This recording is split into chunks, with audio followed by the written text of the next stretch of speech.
Hello, dear listener. Hello, dear... Hello, dear... Hello, dear listener. Hello, dear listener. Hello, dear listener. Hello, dear listener. Colin had a problem and a microphone to spare. Thomas took it up and so the podcast went to air. For weeks and months they trolled through every single DVD. They've unwrapped all the ones they can and now they're cellulose free. Now they're cellulose free. Hello, dear listener, and welcome to Cellulose Free. My name is Colin, and with me as always is my fellow film watcher, compadre and son, Thomas. Hi! Hello! What you been up to? The Clarence annual general meeting happened on Monday, The Agam. and that's all I really have to say about it. Good. It was very uninteresting. Excellent. Nothing happened. Nobody was in the gallery. There were no motions other than accepting the annual report. Good. Oh, and confirming the minutes of the last annual general meeting. Oh, which they could all do too. Yeah, Wow. yeah. Excellent. Very exciting meeting that I will probably just tack on to the end of the blog post for last week's meeting, which I haven't finished yet. I'm finding it difficult to write about the despair of the planning items. Right. Yeah. I'll get there. You'll get there. Hopefully before the 19th. And in amongst all that trying to get there, what else have you been up to? What else have I been up to? Well, Advent of Code started up on Thursday. Last Thursday. Has your brain been challenged yet? My brain has been challenged as of today. Right. The first 6 days were fairly soft. This was the first reasonably medium challenge Right. of the week, and that shows through in the top 100 finish times, which have jumped from like 2.5 minutes to almost 14 minutes. Okay. Yeah. And how did you go? Oh, terribly. Right. Terribly. Okay. I got there. But not even close Well, to leaderboarding. One assumes that the ones who are up in the top do this for a living. Well, not so much for a living as much as they're just very competitive people. Right. Okay. Fair enough. Today was also the first time in a little while, I think, that an actual human won the day instead of an AI. Because OpenAI released ChatGPT recently. Yes. And it can make code. Oh, is that smart, is it? But Well. with very variable results. Uh-huh. But, if you feed a language model enough information and it's good enough, it can write things. Right. And so some people have been doing that, much to the consternation of everyone else. That's certainly not in the spirit of things. No.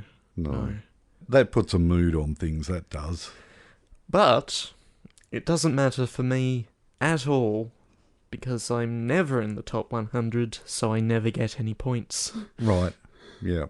So who cares? I'll just keep participating with the groups that I participate with. Good for you. And get plenty of points there, because I'm up at at midnight Eastern US time, I think. Yeah. Yes. Anything else? I'm thinking. Mm-hmm. I don't think so. Okay.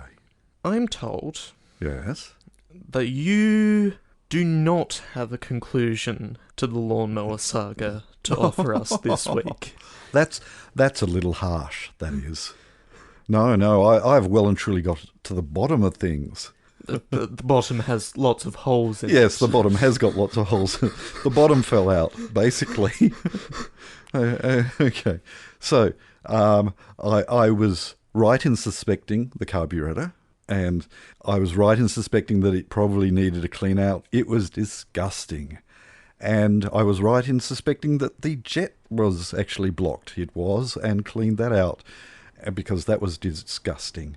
All of this disgustingness has mainly... And then, dear listener, it started to rain. Good grief. They were forecasting it. Yes. That's Tasmanian rain. On a Tasmanian roof. On a Tasmanian hot tin roof. Is it hot right now? Well, it's not anymore. No. Yes. So it had well and truly got clogged because of all this stuff that, upon further inspection, turned it out to be gritty, metallic, rusty type stuff that turned out to be the inside bottom of the fuel bowl that sits underneath the carburettor, that is kept topped up by a little float inside, if said fuel bowl can actually contain fuel. It had rusted so badly inside that there are a couple of small but significant holes in the bottom that... Well, really any hole in a thing that has to hold things is significant. Well, yes. It's the difference between a slow leak and actually being able to keep the float up and therefore functioning properly. But no, it would fill up with... Well, it wouldn't even fill up with fuel. It would leak out the bottom there. So the episode where I tried to start it was, I guess, the point at which those holes actually burst out. And yes, so the scenario of, do I buy a new carburettor or do I buy the tools to inspect the carburettor? Bit moot. Bit moot. But no, it was there was a sense of tension but excitement that I actually removed this carburettor successfully and then opened it up successfully and cleaned it out successfully, discovered what the problem was, and then could work out a solution. And that solution was ringing around a couple of places for a fuel bowl and finding that no one had one. Some places that I called did make a suggestion to a place that I called, and the person who answered the phone didn't know, and the person that would know was busy. So I said, look, I'll get back to you. In the meantime, I went on the eBays and reconfirmed that buying a cheap Chinese knockoff of the full carburettor was only about $20. So I ordered one of those, which is still in transit, not from China, but from Victoria. But it probably would get here quicker if it came from China. However, yesterday I donated blood, but before that I wandered up to the place that one of the places that I rang suggested and went in there and got some quote-unquote help from the person in there who did indeed have one of these fuel bowls and said, yeah, I've got one, that's $59. And I said, yeah, I'll give that a miss. And he was most disgruntled that I'd actually bothered him in the first place to actually look to see whether they had one. It was that kind of place where you knew that anything was going to bother this guy. Anyway, so still waiting on the replacement carburettor, which I will probably first attempt to just change the bowl on and put the old carburettor back, because I can tell that everything is functioning, I can tell that it's clean, and there is a screw setting for the throttle that I know is at a good spot, and I'd have to reset that on the new one, and yeah. Speaking of things... Were we? Coming on their way from Victoria and probably taking a while, Aramex, absolutely useless, aren't they? Yes. Yes, they are, but My, Australia Post is not my- doing much better. No. My contractually obligated shirt. Yes? It is still in transit from Yeah. Melbourne, Yep.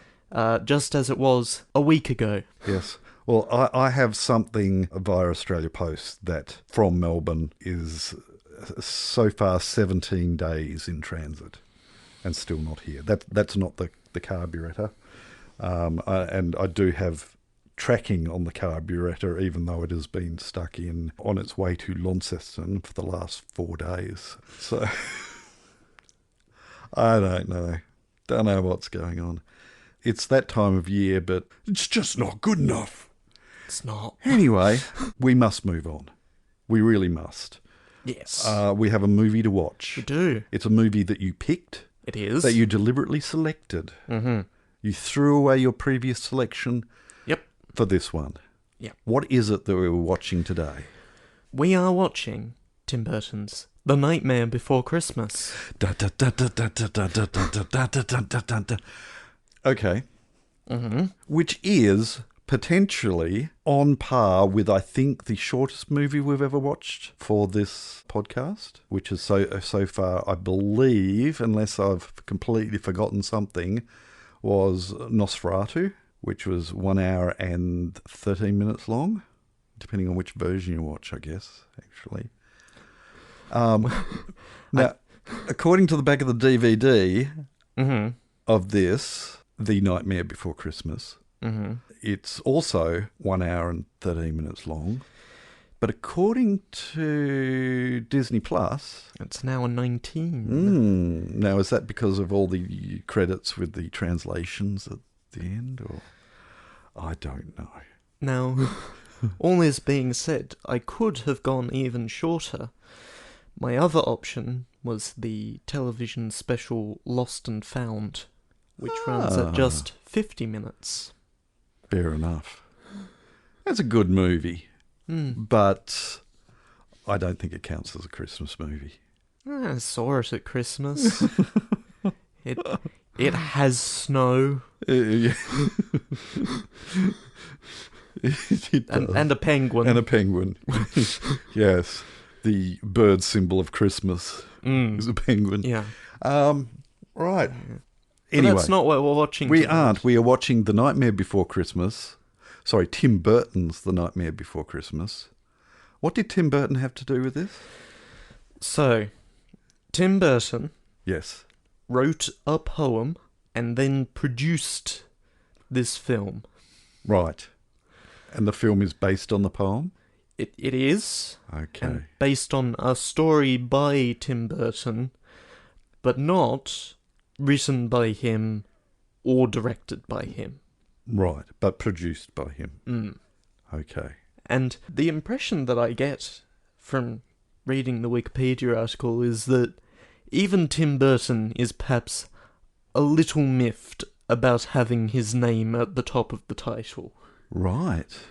Okay. That was a decision by Disney marketing. Again, I referred last week to Quentin Tarantino's Hero. Presents Hero.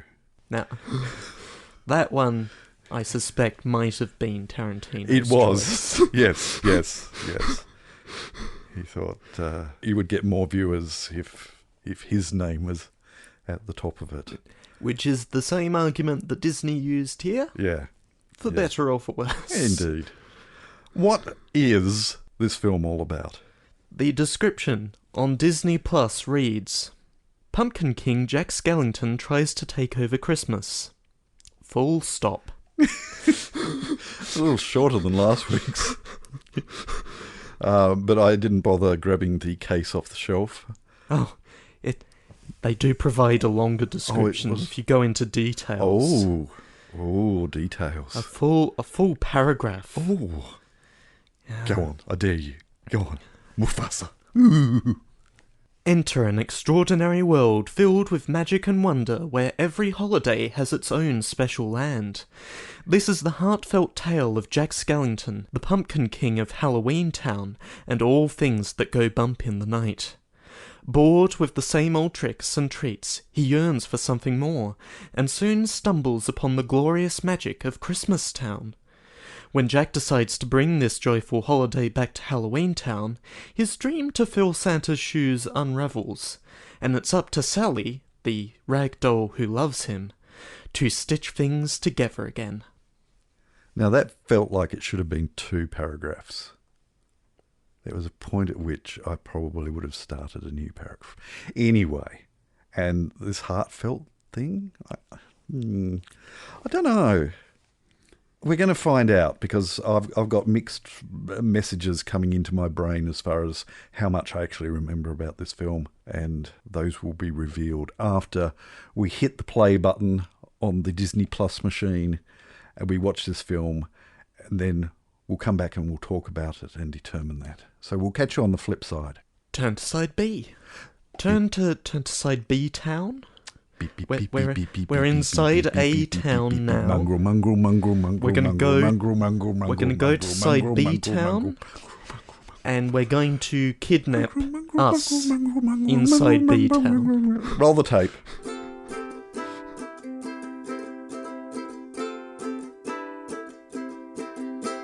So, what did you think? So there's some real craft on display here in the stop motion. Yes. And the score is very reasonable. But the book and the lyrics, they're kind of bad. The book? The book is the text of the musical outside of the lyrics. Right. And the narrative. Okay. And what I have found is that the book, including the spoken word and the narrative, and the lyrics of the various songs, are not very good. Like, all of the technical elements are here and doing nice things, but I don't care for the rest of it. Okay. So, what I had written could have been exactly straight out of what you wrote. I wrote visually stunning. Mm-hmm. It is an amazing stop motion achievement. It really is a glorious thing to look at. But I even had problems with the score and the lyrics, and I was joking about the but it was Danny Elfman to the absolute max, and I found it painful. And it was even raised to the level in that Danny Elfman actually voiced the vocals. He didn't do the voice of Jack Skellington when he was just doing dialogue, but he did the voice of Jack Skellington singing. I found the lyrics just quite mediocre. I so want there to be something there, and there isn't. Yeah. Way back in the mid-'60s, right up to the '80s, there was a production company, and I don't know whether they still exist, but they were called Rankin Bass. And each year they would do an animated, and it was usually stop-motion animation for a Christmas special. And, you know, they did Rudolph the Red-Nosed Reindeer, Santa Claus is Coming to Town, The Little Drummer Boy, The Year Without a Santa Claus, Rudolph's Shiny New Year, Jack Frost, Nestor the Long-Eared Christmas Donkey, Rudolph and Frosty's Christmas in July, The Life and Adventures of Santa Claus. And each of them was about an hour long, I think, maybe. And they all had song and dance routines with songs that were instantly forgettable, and they were sometimes very creepy. It was that skew off into Grimm's fairy tales land type of deal, where, you know, this was meant to be a nice, friendly kiddie movie, but people die gruesome deaths and things like that. And that's what this reminded me of. It felt so much like one of these Rankin Bass Christmas specials watched on a Christmas Eve or even on a Christmas Day where they just fill the television program with instantly forgettable kids animated stuff. The animation was so many levels up from that, but it just kept on being drawn back in my mind to everything else was that standard, Rankin Bass standard. And I cringed thinking that, in that when this came out, I believe that it was thrown a great deal of praise. And I so wanted to love this film. And visually I did, but it hurt my ears. And the story was just so thin, and it felt longer than it actually was. And the resolution was just completely unsatisfactory. And it also just didn't feel like it knew who its audience was. Mm-hmm. Or did. I think its audience was Tim Burton. Mm-hmm. And all the Tim Burton wannabes and all the Tim Burton can do no wrong type audience, the arty-farty adults, maybe. It is not a kid's movie, no. In my opinion. It's gruesome and dark and just off-kilter for me. In the same way that, and I'm going to scare some of our dear listeners here, but in the same way that I felt jolted by Gremlins, in that it just jarred with me as far as trying to weigh up which audience this is trying to hit, I guess. And I just so wanted to like it more. Rankin Bass, yes, for what it's worth, were folded into another company, Lorimar Telepictures, right. in 1987, and then 2 years later, eaten by Warner. Right, yeah. I don't have quite the same problem with the score that you do. I kept on hearing the original Grinch type. It just... The rhyming couplets, which just yeah, it just got to me. I didn't quite get the same sort of Elfman cliche feeling throughout. Yep. It doesn't quite do that for me. What it does do, there's an animator over in the UK who has a YouTube channel, Harry101 UK, who for some years now has put out a Christmas Portal-based parody of some sort of Christmas song, and like half of those parodies are based on The Nightmare Before Christmas, and I have heard them more than I have heard the originals. Okay, right, yep. And so, suddenly I am hearing what they are based on, but the parodies have supplanted the originals in my head. Yep.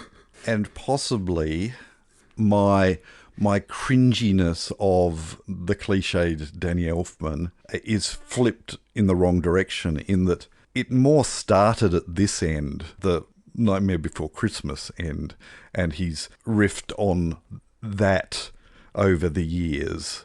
So in many ways, this was the original, and it's the riffs that are cliched Danny Elfman rather than The Nightmare Before Christmas is. But still, The Nightmare Before Christmas was very popular for its score, and then going forward, it's like, can you do this again? And from there, the cliches develop. Yeah, exactly. It's not so much that they are prevalent and obvious here, because I don't think they are. No. And I think you're seeing too much. Yeah. This was proto-Elfman. And everything else that has grown from it, or hasn't grown from it, in a lot of... Don't get me wrong, I think some of his recent work is incredibly impressive and has veered off of cliched Elfman. His work on Doctor Strange impressed me. Yeah. It was good. Yeah. Good stuff. That was the most recent one that sprang to mind, and I couldn't remember. Thank you for reminding me what it was. Yes, that was the soundtrack. But it did also remind me as to what I have not seen that all the way through. I have attempted to watch it a couple of times and couldn't keep going. I sort of vagued out, and this just isn't doing it for me. And I was reminded of that when I sat down today and watched it. And yet, here we are, almost 200 films into our podcasting endeavours, and neither of us have thrown up a white flag yet. No, I was adamant that I was going to sit through it, even after I realised.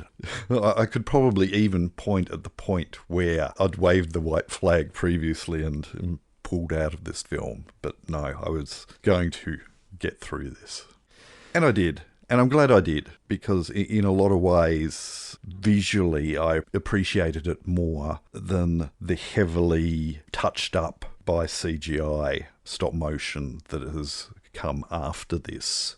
I like the rawness of the stop motion in this, in that you can see it's stop motion, and you can feel the absolute pain of having to animate certain things, all the little bugs and what have you. You just you look at the mayor with his stick-on faces, Yes. and it's like, so this looks cool, but I know you just didn't want to cover up the seams, didn't you?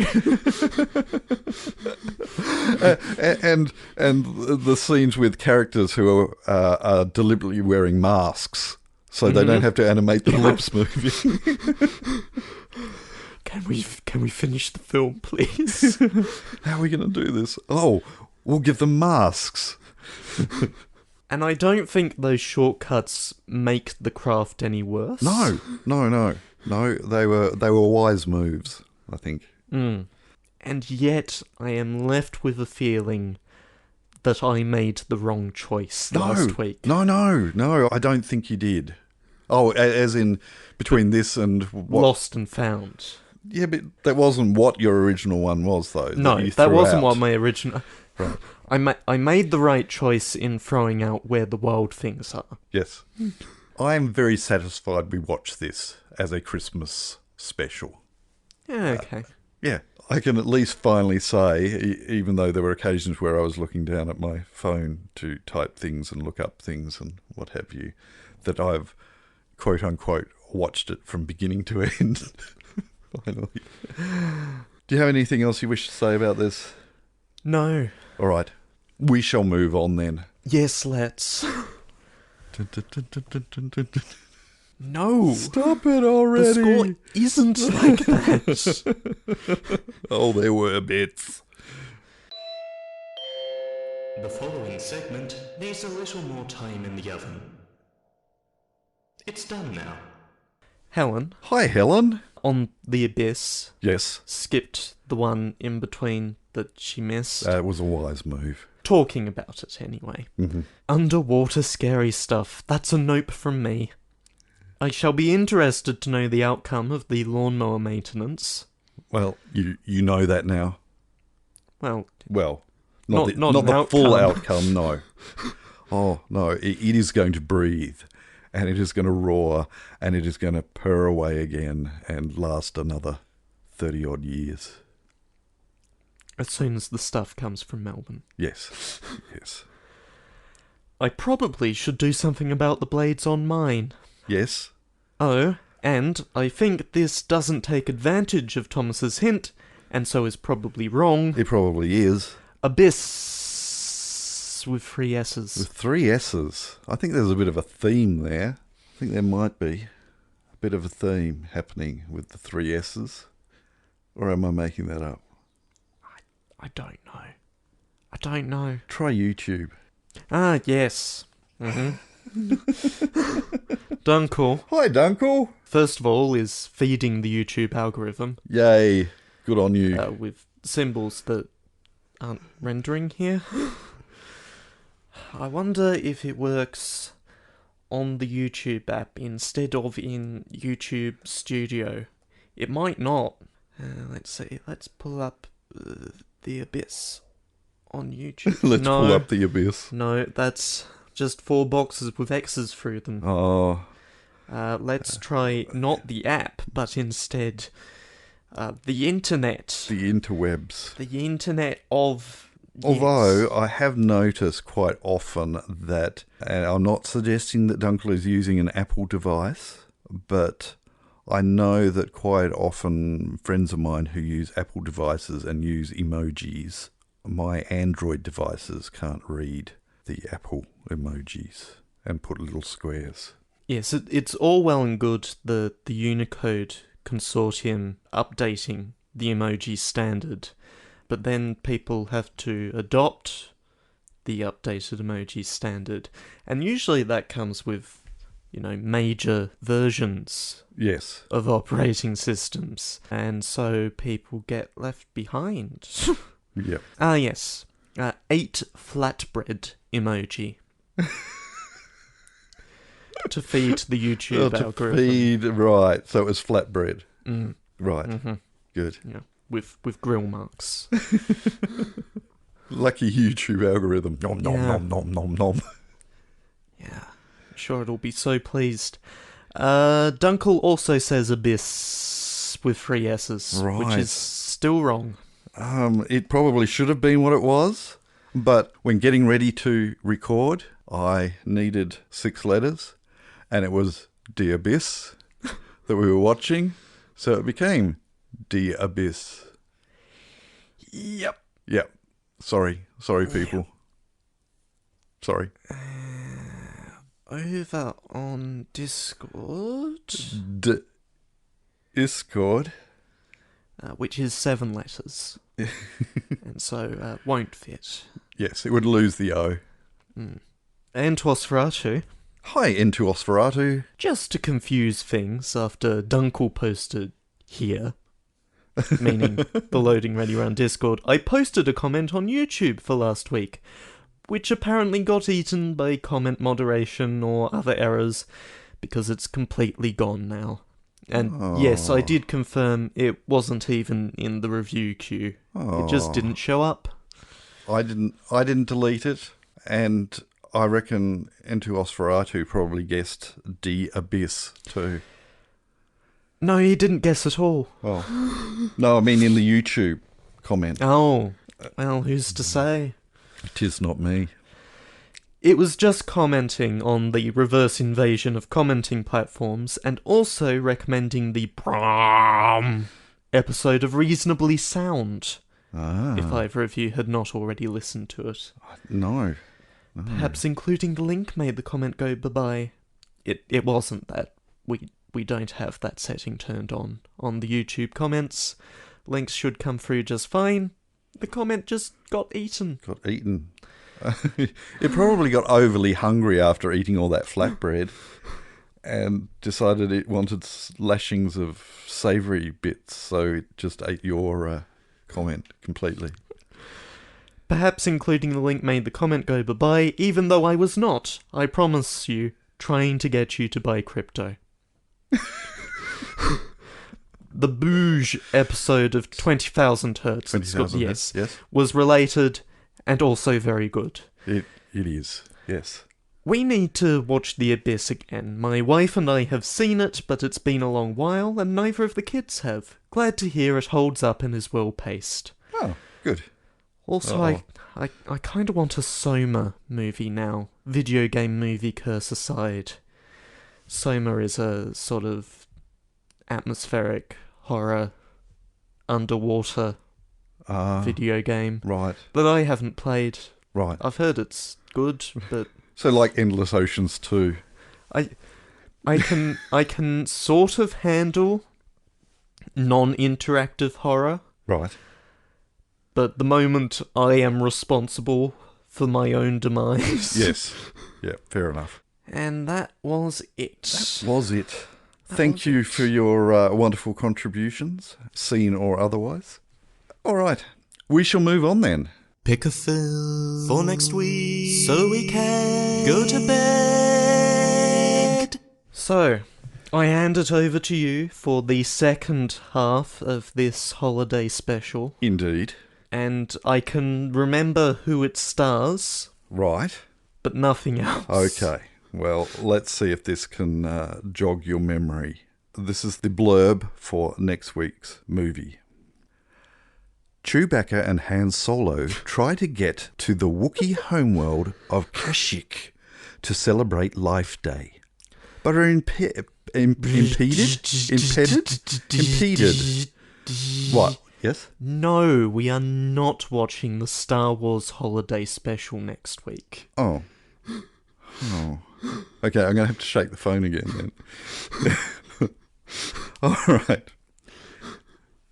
Worried that their children have become obsessed with television shows from Earth which extol the virtues of Santa Claus, Martians begin an expedition to Earth to kidnap the one and only Santa Claus. No, we are not watching Santa Claus Conquers the Martians. Did you notice? Okay, in that film, Santa Claus Conquers the Martians, they say Santa Claus. In The Nightmare Before Christmas, they said Santa Claus too. Actually, it was more Sandy Claus. Yes, it was Sandy Claus. Right, okay, so you vetoed Santa Claus Conquers the Martians. I have seen it already. I don't need to see it again. Okay. But Are you trying to tell me that you've seen the Star Wars Holiday Special?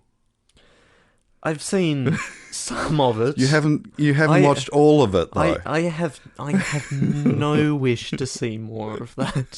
Right. All right. Santa Claus Conquers the Martians was back in the days of the Film Deprecation Society. Yes, it was. All right. Here we go. On a peaceful and quiet suburban street during the holiday season, a babysitter must defend a 12-year-old boy from strangers breaking into the house, only to discover that this is far from a normal home invasion. Featuring a superb cast led by Olivia DeJonge, star of M. Night Shyamalan's smash hit The Visit, and Levi Miller, star of Pan, this film is a deliriously vicious thrill ride packed with original twists and turns. Chris Peckover directs this sinister holiday horror that is destined to be a Christmas classic. Have you changed this out from under me? Yes, I have. Uh-huh. Well, then I definitely have no chance, do I? I should point out, I have not seen this either. Thomas is diving into the database to see what I've added recently, but I've been tricky this time. I have not added it yet. It is sitting on the shelf, well, in the shelf in my bedroom, because it arrived 12 days after leaving Queensland, I think it was. It did arrive in time. We're watching the 2016 film Better Watch Out, which was filmed in Australia, but not set in Australia. There's a bit of a story behind that. But there is actually a bit of a story behind that. Yes, so you have possibly not heard of it, but that is what we're watching. It's also got the kid from Paper Planes in it. So 2 Australian actors are not playing Australians, I don't believe. Anyway, Better Watch Out, which is what we're watching next week. We hope that you can join us. But until then, we'll catch you next time. Bye. You have been listening to Cellulose Free. Your hosts were Colin, who produces and edits the show, and Thomas, who makes the artwork and music. Cellulose Free is recorded in the Deranged Cat Studios in scenic Tasmania, Australia. We keep track of our extensive physical media collection through My Movies, which we highly recommend. You can find links to that, as well as other places you can find us, in the show notes.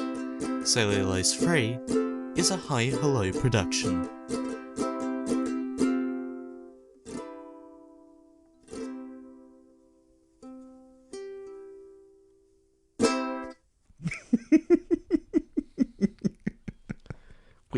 We could have been watching The Family Man. We could have been watching The Family Man, but we are not watching The Family Man.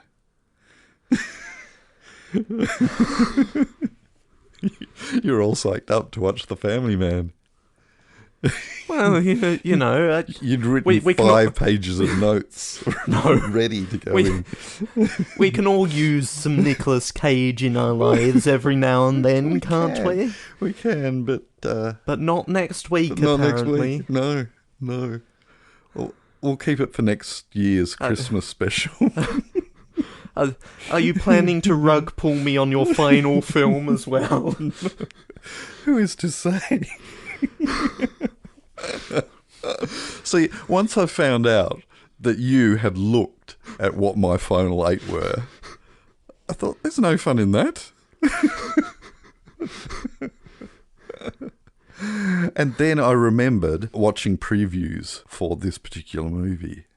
And I thought, maybe.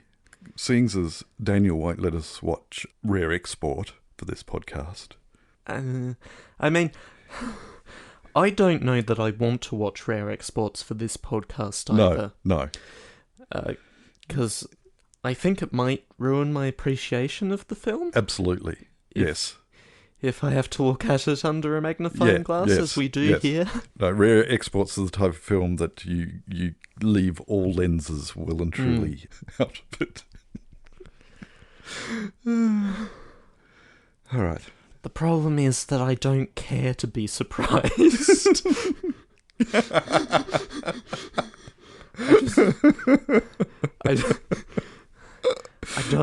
I don't. Sometimes, very occasionally, there will be films that I go into with, at most, the trailers on my mind. Yep. But usually I don't. What? No, the real reason was that, yes, I'd chosen The Family Man because I knew that I had to pick a Christmas-themed special, and that was filling that gap. Mm-hmm. Yeah. I don't remember it being a particularly wonderful movie. Yes, you do have a point about Nicolas Cage, but then I looked into Better Watch Out because it sprang to mind for some reason, and it intrigued me even more. And there was a cheap Blu-ray copy of it available secondhand. Right. To those viewers who have... those listeners. You might be viewers, you might be on YouTube. No, I've hit stop. There are no listeners. To those listeners who have stuck through well past the credits when wondering how long this stinger could possibly run for. About this long. Yeah, about this long. Go away now. No, about this long. Come back next week. No, I'm going to have the last word. About this long. No, it's this long. I can edit that. It's this long. No, don't touch the button. Don't. It's about this